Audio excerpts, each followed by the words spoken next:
Telangana CM కొత్త camp ఆఫీస్కు శంకుస్థాపన చేశారు. ప్రస్తుతం ఉన్న క్యాంప్ ఆఫీస్ పక్కనే సీఎం నివాసంతో పాటు ఆఫీస్ సమావేశాలకు అనుకూలంగా ఉండే భవన సముదాయాన్ని నిర్మించనున్నారు. 500 మంది విజిటర్స్కు కనీస సౌకర్యాలు కల్పించలేని స్థితిలో ఉన్న ప్రస్తుత క్యాంప్ ఆఫీస్ను మార్చాలని సీఎం కేసీఆర్ నిర్ణయించారు. దీంతో కొత్త క్యాంప్ ఆఫీస్ భవన సముదాయం నిర్మాణానికి అధికారులు శ్రీకారం చుట్టారు.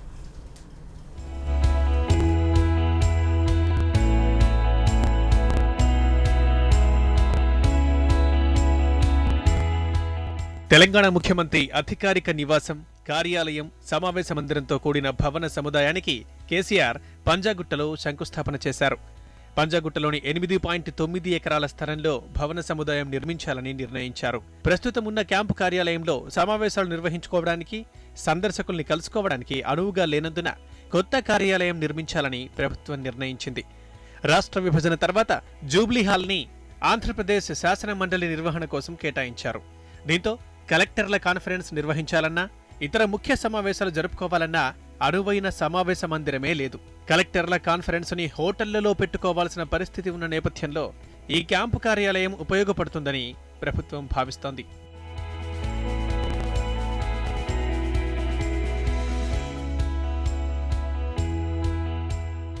ప్రభుత్వ కార్యక్రమాల అమలుకు సంబంధించి క్షేత్రస్థాయి అధికారులతో సమావేశం నిర్వహించుకోవాలంటే జేఎన్టీయూకో, అగ్రికల్చర్ యూనివర్సిటీకో పోవాల్సిన పరిస్థితి ఏర్పడింది.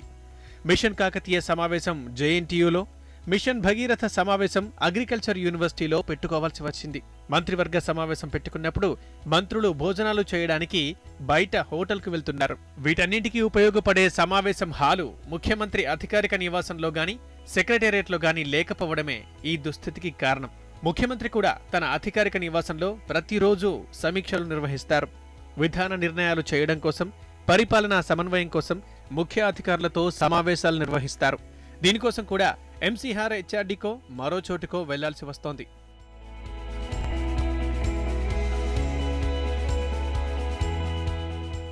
ఇక ముఖ్యమంత్రిని కలవడానికి నిత్యం వేరే రాష్ట్రాల ముఖ్యమంత్రులు, కేంద్ర మంత్రులు, దేశ విదేశీ ప్రముఖులు వస్తారు. కానీ వారి కార్లు కూడా క్యాంపు కార్యాలయంలో పార్కు చేసే పరిస్థితి లేదు. ప్రస్తుత క్యాంపు కార్యాలయంలో ఒక్క ముఖ్యమంత్రి కారు తప్ప మిగతా కార్లు పట్టవు.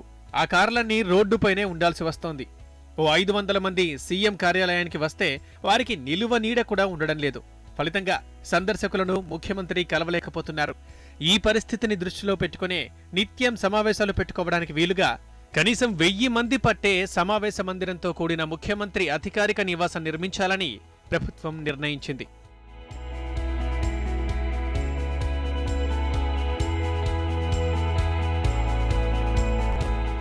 ఇందుకోసం R&B శాఖ చేసిన ప్రతిపాదనలకు ప్రభుత్వం ఆమోదం తెలిపింది. 8.5 ఎకరాల్లో నిర్మించబోయే ఈ కొత్త భవనంలో సకల సదుపాయాలు ఉండబోతున్నాయి. ఈ స్థలం కోసం ఇప్పటికే అక్కడ ఉన్న IASల నివాస సముదాయాన్ని ఖాళీ చేయించింది ప్రభుత్వం. మరో 4-5 నెలల్లోనే కొత్త క్యాంప్ ఆఫీస్ అందుబాటులోకి రానుంది.